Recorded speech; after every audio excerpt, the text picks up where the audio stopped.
শেষ দিনের মতো চলছে অমর একুশে বইমেলা, চলবে রাত ৯টা পর্যন্ত।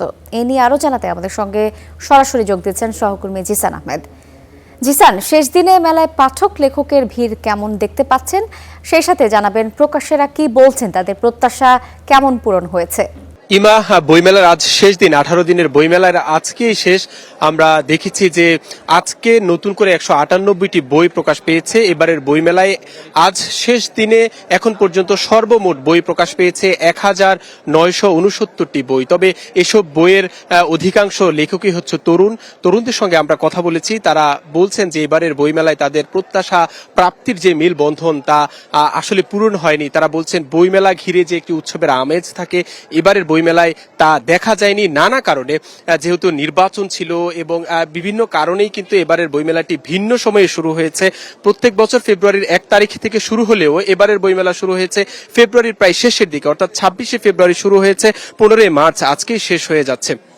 তো আমরা প্রকাশকদের সঙ্গে কথা বলেছি, তারা যেমনটি জানিয়েছেন যে এবারের বইমেলায় যদিও তাদের স্টলগুলোর ভাড়া মওকুফ করা হয়েছে, কিন্তু তা ওভারঅলই তাদের স্টলের যে খরচ সেটি অনেকেরই উঠবে না বলে তারা এই হতাশার কথা আমাদেরকে জানিয়েছেন। তারা বলছেন যে বাংলা একাডেমি যেন সামনের বছরগুলো থেকে পরিকল্পনা নিয়ে সুন্দরভাবে বইমেলার আয়োজন করে, এমন প্রত্যাশার কথা তারা জানিয়েছেন। আমরা কথা বলেছি পাঠকদের সঙ্গে, তারা বলছেন যে আগের তুলনায় বইয়ের প্রতি মানুষের কিছুটা আগ্রহ কমেছে, এটা তারা স্বীকার করছেন এবং তারা বলছেন যে যারা প্রকৃত বইপ্রেমী তারাই কিন্তু বইমেলায় আসছেন। এবং শেষের দিকে এসে, অর্থাৎ আজকে বইমেলার শেষ দিনে আমরা দেখেছি যে পাঠকদের সমাগম বেড়েছে এবং আজকে লেখকরাও বলছেন যে আজকের দিনে যে পরিমাণ দর্শনার্থী বলি কিংবা পাঠক বলি যে পরিমাণ বেড়েছে, তারা আজকের দিনে অনেকটাই খুশি।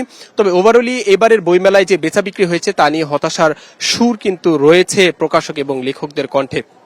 আমরা আপনাকে একটু জানিয়ে রাখি যে এবারের বইমেলা ঘিরে কিন্তু ছুটির দিনে শিশু প্রহর ছিল, শিশু প্রহরও আমরা দেখেছি শিশুদের উপচে পড়া ভিড় ছিল। তবে আজকে এইবারের বইমেলা নিয়ে পাঠকদের যে তারা বলছেন যে মোবাইলের স্ক্রিনে এখন মানুষ অনেক বেশি সময় ব্যয় করেন, যার কারণে বইয়ের প্রতি যে ভালোবাসা সেটা অনেকটাই কমে গেছে। তো শেষ দিনে বইমেলা থেকে এই ছিল আমার কাছে সবশেষ খবর। ইমা। জিসান, আপনাকে অসংখ্য ধন্যবাদ।